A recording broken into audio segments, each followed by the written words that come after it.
Cuando Antonio Gaudí murió en 1926, esta era la única de las tres fachadas que estaba construida en el templo expiatorio de la Sagrada Familia. Habían pasado 43 años desde que el gran arquitecto catalán asumió la edificación del templo, y tras su muerte, era un misterio saber cuándo se terminaría. La Sagrada Familia parecía un gigantesco y magnífico rompecabezas apenas empezado y dejado por un niño al que su padre se llevó a un viaje sin retorno.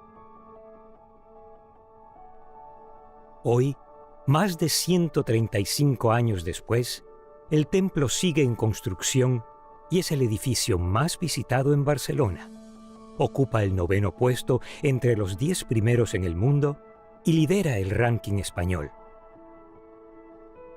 En este programa conoceremos la vida de Gaudí y descubriremos cómo concibió esta obra monumental, por qué invirtió tantos años en la edificación de una sola fachada y cuál fue el sentido de dedicarla al nacimiento del niño Jesús.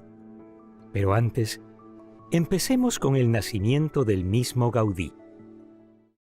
Antonio Gaudí y Cornet nació en la provincia de Tarragona, a escasos 100 kilómetros de Barcelona, el 25 de junio de 1852. Fue el menor de 5 hermanos en una modesta familia de caldereros. Con apenas un día de edad, fue bautizado. Su madre era piadoso, su padre no. Su padre era un poco anticlerical. Mosén Luis Bonet conoce como pocos la vida de Gaudí. Es párroco de la cripta de la Sagrada Familia desde 1993 y además es el postulador de su causa de beatificación. Por si eso fuera poco, es hijo de un discípulo de Gaudí. A ver, mi padre, como arquitectos jóvenes eran entonces, pues Gaudí era una persona que tenía atracción y por tanto le iban a ver y tenía confianza. Y mi padre pues tenía esta relación también entre especial. Ya desde la infancia, Gaudí desarrolló una gran capacidad de observación, tanto de la naturaleza como de las formas en los objetos forjados en el taller de su padre. Pero él también tenía ya de pequeño era enfermizo, tenía una dificultad de moverse, una artritis esto. Su infancia estuvo signada por la enfermedad y su fe cristiana forjada por su madre en el hogar. Después en los escolapios, los padres escolapios él estudia allí. Entonces allí rezaban también el oficio párvulo de la Virgen. Esto ya es una base. Y hasta cuando describe su infancia, que era enfermiza, él lo describe como la grande posibilidad que en lugar de jugar con sus amigos, de poder observar la naturaleza y de ser amigo de la naturaleza. Y describe los insectos, las flores como florecen, y esto se le da gracias a esta falta, ¿no? Esta enfermedad. Entonces, todo en su vida ha tenido un camino ligado a la providencia. La doctora Chiara Corti es un arquitecto que desde el año 2008 emigró de Italia con su familia y colabora con la Sagrada Familia. En realidad, Sagrada Familia no nace con Gaudí como arquitecto, sino que nace dalla devoción y dall'impulso de unos devotos de San José, que en un momento pensaron que para esta ciudad fuera ideal construir un templo expiatorio. Pero, ¿qué es un templo expiatorio y en qué se diferencia de otras iglesias? Para responder a esta pregunta, visitamos al arzobispo de Barcelona, cardenal Juan José Omeya. Templo expiatorio es un lugar para rezar por todos los pecados del mundo. Es decir, el Señor es misericordioso y nos perdona, pero necesitamos también pedir perdón por ese mal que hemos hecho. Yo creo que esto es de alguna manera lo que tenemos que hacer todos los hombres. Estos josefinos veían un mundo en grande transformación, un mundo bastante parecido a lo donde nos encontramos nosotros, con grandes inmigraciones, la revolución industrial que cambiaba toda la forma de ver el trabajo y entonces también una falta de dignificación de lo que era el trabajo de las personas. Familias que se dividían por culpa también del trabajo y del momento de la sociedad que estaba viviendo, y entonces ven en San José la posibilidad de donar de nuevo a las personas una dignidad. sea desde el punto de vista de la familia familiar, sea desde el punto de vista del trabajo. En una peregrinación a Roma y luego de un encuentro con el Papa Pío IX, los josefinos viajan a Loreto y ahí surge la inspiración de construir un templo expiatorio para Barcelona. Estos de los templos expiatorios salen en el siglo XIX. Montmartre, en París, aquí en Barcelona hay el Tibidabo. Es el sentido de la pasión del Señor, porque Jesús carga sobre sí el pecado del mundo. Es esto, espiar el pecado. Todos tenemos que espiar los pecados de los demás. Lo hacemos cada vez en la misa. Mi cuerpo entregado por vosotros, mi sangre derramada por vosotros, por muchos. ¿Es esto? La expiación es esta. Son los templos que se construyen únicamente con donaciones privadas. Entonces cada persona puede aportar con su propia vida, con su propio sacrificio, una piedra para construir el gran edificio de la iglesia. A mediados del siglo XIX, Barcelona se perfilaba ya como una gran metrópoli y empezó a crecer fuera de los límites de su antigua muralla. A este desarrollo urbanístico se le llamó el ensanche. Los josefinos compraron una de las manzanas más grandes para el proyecto de la Sagrada Familia. Los devotos de San José, cuando compraron el terreno, llamaron a la persona que en aquel momento estaba construyendo la mayoría de la iglesia para la diócesis, casi el arquitecto diocesano, podemos decir. Cuando vio este ambiente, pues pensó de construir una iglesia muy digna, bastante grande, con un campanario bastante alto, pero finalmente una iglesia periférica, como él había hecho varias, en un estilo neogótico, que era la cosa, digamos, el estilo que en aquel momento iba bastante de moda, y esta persona presenta este proyecto que viene aceptado por los devotos de San José. Si Francisco del Villar hubiese ejecutado su proyecto arquitectónico, hoy la Sagrada Familia sería un templo como tantos otros en Barcelona. Sin embargo, un evento durante la construcción de la cripta generó un grave conflicto que lo cambiaría todo. Cuando empieza a construir, encuentra unas dificultades técnicas que hacen que él prevea para estas columnas que sean totalmente llenas de piedra, o sea, prevé unos gastos exagerados para poder construir esta obra. Cuando los devotos de San José se enteran de estos gastos despropositados, pues se enfadan y hay realmente una falta de confianza muy grande, hasta una pelea con un acto notarial que describe esta pelea, y hacen que se pierda la confianza en este arquitecto y tienen que buscar a otro. Entonces entra un joven de 31 años y entra por una sencilla razón, porque él era delineante de este arquitecto y era también delineante del arquitecto que hizo notar las imperfecciones que se estaban produciendo en el interior de esta obra. Y entonces, siendo persona de confianza de las dos partes que se estaban peleando, pues pudo entrar como persona conciliadora, digamos, de las dos partes. El encargo que recibió Gaudí debió ser bastante simple: terminar el proyecto arquitectónico de Francisco del Villar en un plazo de tiempo razonable y con los recursos que se contaban. Gaudí no hizo ni lo uno ni lo otro. La providencia de Dios tenía otros planes y otros planos arquitectónicos para el templo expiatorio de la Sagrada Familia. Mi padre dice siempre lo siguiente, que es la frase de Gaudí, que le caracteriza. Dice, en la Sagrada Familia todo es providencial. O sea, esta es la providencia de Dios, que cuida, y cuando menos te lo piensas sale, digamos, la solución de las cosas, ¿sabes? La transformación del proyecto original en lo que conocemos hoy no sucedió de la noche a la mañana. Fue un proceso que vivió Gaudí a la luz de su primer encargo: terminar la cripta dedicada a San José. Y empezó a construir añadiendo pequeños detalles, pero grandísimos detalles en realidad, al proyecto de otro. Por ejemplo, esta cripta tenía casi 2 metros, era de 2 metros inferiores de altura. Levanta un poco la cripta y introduce un fosado todo alrededor que permite a la luz de entrar. Esto no es nada común en la cripta. En las criptas normalmente la luz no entra. En el centro hay una grande imagen que representa la Anunciación a María. Encima de esta imagen encontramos el altar y encima se desarrolla toda la grande torre de María. Entonces todo esto es un gran espacio mariano en la cual además en la fachada del ábside, que en realidad nunca se considera una fachada, pero en este caso sí que lo es, se encuentran las dos sacristías, que son los hijos de María, los sacerdotes, y una pequeña capilla que será dedicada a la Asunción en Cielo de María, que se encuentra justo aquí atrás. Entonces todo este conjunto da como más valor a este símbolo originario que toda la cripta tiene de ser vientre, ¿no? De donde surge toda la iglesia. Toda la iglesia surge de un lugar escondido, ¿no? De las catacumbas de los primeros cristianos, ¿no? Y entonces aquí además está toda dentro de este grande manto de María, que es la grande torre. Es en este vientre donde muy probablemente Gaudí concibió su visión de la Sagrada Familia. Y esto realmente expresa el significado del trabajo de Gaudí aquí, que no es un trabajo en el cual hay una visión instantánea de todo el conjunto, sino que cada momento ya tiene un significado en sí, como la vida de un hombre, ¿no? Que cada día tiene una mañana y acaba en la noche.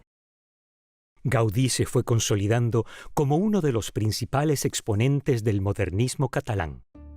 Mientras seguía vinculado a la Sagrada Familia, emprendió el diseño y construcción de importantes obras, tanto en Barcelona como en otras partes de España. En todos sus proyectos hizo innovaciones que luego aplicaría en mayor escala en la Sagrada Familia. El monumento que dedicó a la resurrección de Cristo en Montserrat deja ver su vida espiritual, así como su relación con la piedra y la luz. Se encarga de poder hacer un monumento a la resurrección de Cristo dentro de un grande rosario monumental. Y él, en lugar de hacer un monumento, crea una gruta en la cual entra el primer rayo de Pascua. Entonces, ¿cómo puede Gaudí saber que ahí entra el primer rayo de Pascua? Porque él se interpela y se pone en relación con la naturaleza. Tú, Señor, ¿dónde apareces aquí en este día de tu resurrección? Y aparece ahí. Y entonces él ahí decide que tiene que hacerse esta gruta, y después que hace la gruta, la verdad que crea un pequeño escándalo y hasta no hay un seguimiento suyo tan fuerte de este monumento, pero sí que queda como algo muy significativo, porque mientras todos los demás arquitectos han puesto ahí su lápida finalmente, al contrario, él se pone en una relación con la naturaleza muy fuerte. Pero esto acontece también en Sagrada Familia, donde la fachada de Natividad está bañada por el primer sol de la mañana, y en particular todo lo que es el portal de la fe está bañado por los primeros rayos del día, ¿no? Gaudí era joven y desconocido. Familia Mirá probó que observando la Casa Batlló, restauración muy difícil, pero conseguido maravillosamente, impactante. Pues decidió de que haga esta casa plena libertad, confiando a Gaudí, ¿no? Pues Gaudí empezó con esta confianza su nueva era de Gaudí, y totalmente distinto de otro edificio, pero siempre Gaudí tenía una idea clara, que sea no solamente esta familia Mirá, sino para mensaje para futuro, para humano, para todos, ¿no? Pues aprovechando este edificio de bloque de piedra, que sea simplemente una peana de Virgen, que verdadera la protector de Barcelona. La familia Milá se resistió y decidió no colocar la estatua de la Virgen, razón por la cual Gaudí abandonó el proyecto, dejándolo inconcluso. Etsuro Sotó es un escultor japonés que lleva años trabajando en la construcción de la Sagrada Familia y alberga el sueño de poder culminar algún día la pedrera, colocando en el techo una imagen en bronce de la Virgen María con el niño Jesús en brazos de 6 metros, rodeada de un grupo de ángeles custodios, tal como Gaudí la diseñó. No sería la primera vez que Etsuro Sotó culmine un trabajo de Gaudí. El año 2016, 90 años después del fallecimiento del arquitecto, terminó las últimas esculturas pendientes en la fachada del Nacimiento. Este trabajo marcó el camino de su conversión al catolicismo. Eso es un poco la conversión de Soto, el japonés, tan bueno que es, japonés. Este señor vino aquí a trabajar, carpintero, pero claro, él se preguntaba, él se hacía las preguntas, las piedras, todo lo que veía, todo el significado, le hacía preguntas.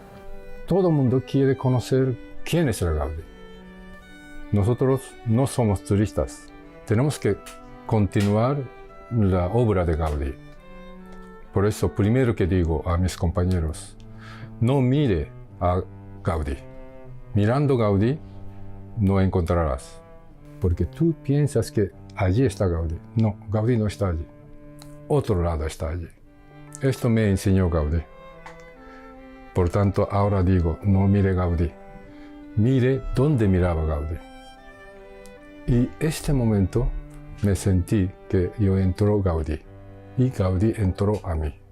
No es tanto donde encuentra su inspiración a Gaudí, sino quién da la inspiración a Gaudí.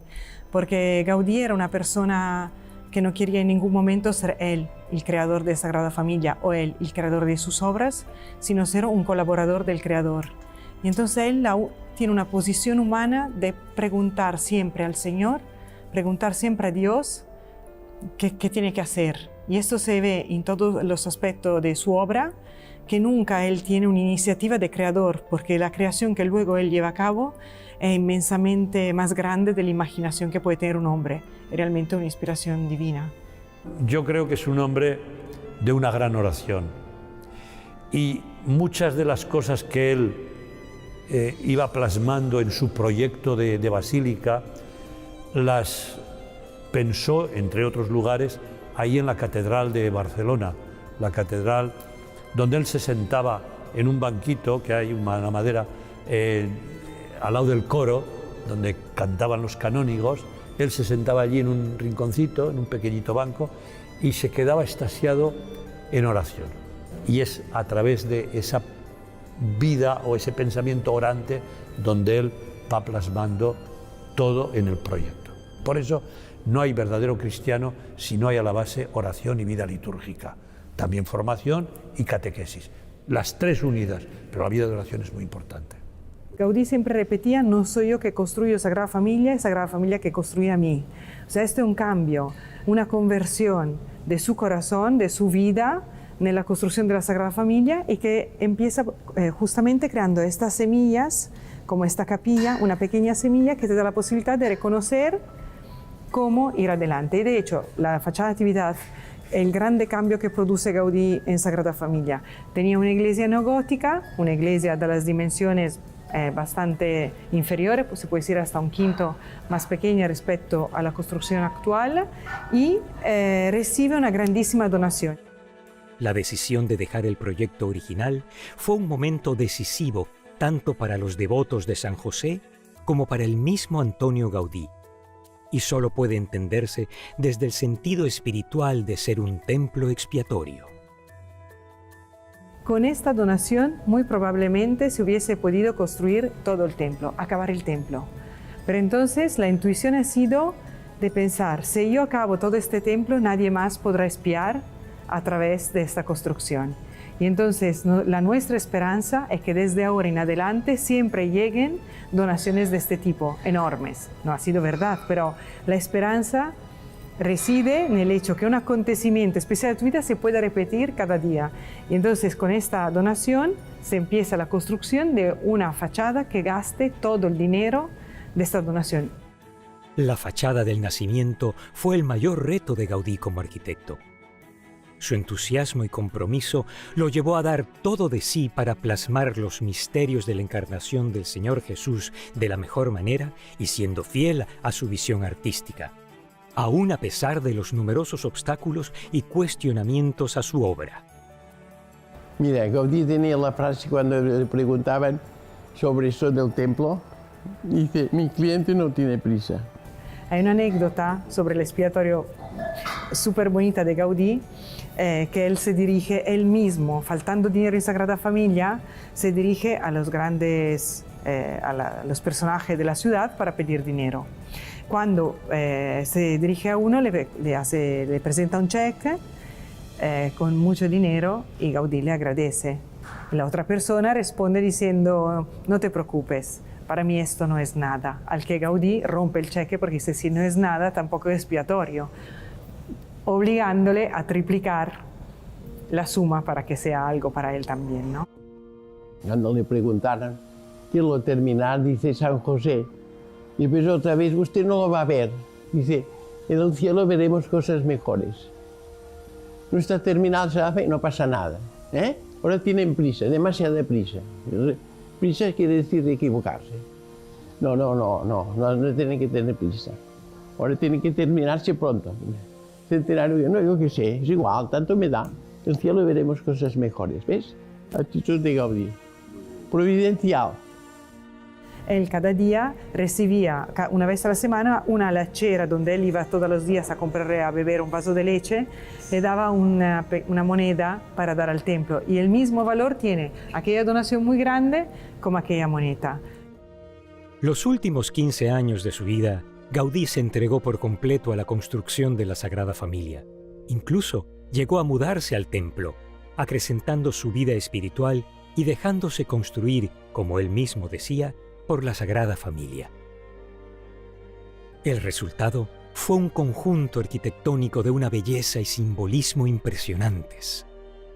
Construye la grande fachada de la Natividad. Esta grande fachada, que se encuentra a este, que recibe los primeros rayos de luz de la mañana y que largo la mañana se ilumina todo. Y se ilumina, el sol sale y se iluminan ante los pináculos y luego toda la fachada. Y en particular, dependiendo del momento del año, se van iluminando. En algunas partes del año, por primera, en la gran mayoría del año, por primera el portal dedicado a la fe y en particular a Zacarías, que es la primera oración de la mañana, y así a Navidad sí que se ilumina por primera la caridad, donde se encuentra la Natividad de Cristo. Cuando se acompañan las personas a ver Sagrada Familia, todos reconocen, también Gaudí decía, todos reconocerán algo en el templo, los teólogos, los aspectos teológicos, los campesinos, sus cosas, y efectivamente es así, tú acompañas las teresianas y te dicen que todas las visiones de Santa Teresa de la Natividad de Jesús están en la fachada de Natividad, y es verdad. Los franciscanos, que es exactamente como que quería el Belén viviente San Francisco, y todo es verdad. Y hasta campesinos que cuando vienen reconocen en los gallos de la fachada de Natividad que son gordos, listos para Navidad. Entonces, cada uno reconoce lo suyo en este templo, que realmente es una obra inspirada, que no es fruto de la inteligencia de un hombre, sí también, pero de una inteligencia puesta al servicio de Dios y que Dios ha utilizado como su instrumento. Gaudí insistió mucho en construir primero la fachada del nacimiento porque estaba convencido que su belleza no solo catequizaría a la gente, sino que movería a los corazones para seguir apoyando la construcción de la obra. Gaudí también decía, será imposible no terminar la obra delante de la belleza de esta fachada, y de hecho insiste que sea la fachada de Natividad porque dice, delante a la vida todos quieren participar. Al contrario, la fachada de la Pasión será algo tétrica, y entonces tendremos que hacerla después, cuando ya tendremos la de la vida, que nos habrá hecho ver este asombro hacia la creación y hacia la belleza de la vida. Y en efecto, la fachada del nacimiento llamó la atención de mucha gente, inclusive de dignatarios civiles y eclesiásticos. Pero fue el asombro de la gente sencilla el que llenó de alegría el corazón de Gaudí. Cuando él murió, la fachada de Natividad estaba prácticamente toda construida, faltaban estos 3 pináculos, solamente este estaba construido, dedicado a San Barnaba, y pasa un relojero, porque en aquel entonces los relojes tenían que cargarse varias veces al día, entonces este relojero pasaba seguido por aquí y nace como una amistad, ¿no? Esto también te sorprende, o sea, yo soy capaz de hacer amistad con todas las personas que me pasan alrededor, ¿no? Y él sí, hizo amistad con este relojero y le pregunta, ¿qué tal te parece, no? Y el otro contesta, fagoch, ¿no? Qué bello es. Y Gaudí va a casa de todos sus amigos y decirle, ¿sabes qué? El relojero me ha dicho que es muy bello. Hay un detalle que explica aquí cuando Gaudí, que en el último año estuvo viviendo aquí encima, está al lado de aquí, Capellán Custode decía que, como convivían, que cada día él descendía a la cripta y rezaba allí, estaba allí contemplando y después estaba en la misa. O sea, era piadoso.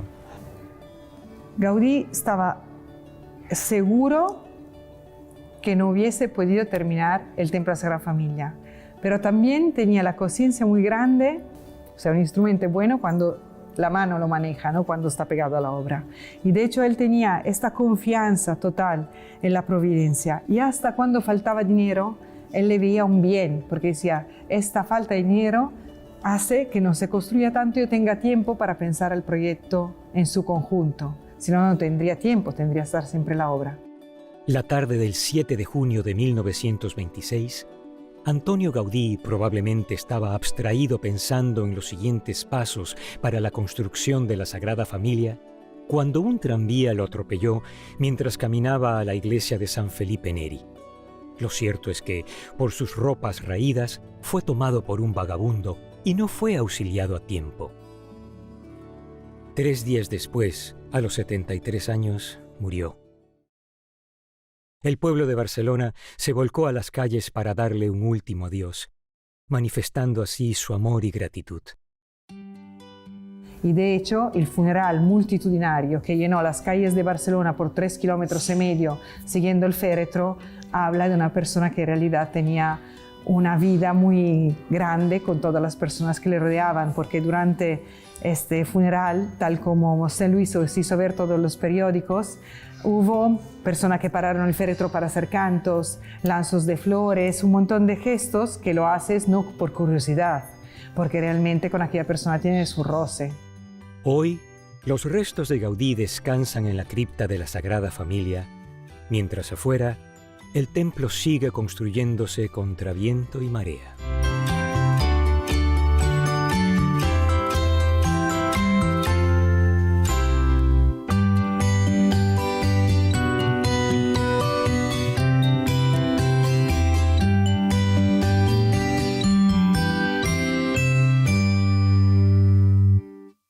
Fíjese, esto es el momento de murió Gaudí. Después de accidente trágico y 3 días de agonía y doloroso y final, última cara es este. Normalmente la gente mira así, pero yo puedo tener cada día así. Si mira así, es nada más que cara de hombre de feliz. ¿Qué está soñando este señor? Es cara de, está soñando, pero buen sueño. Yo pregunto, quiero compartir su sueño. Eso es la Sagrada Familia. Eso es la Gaudí.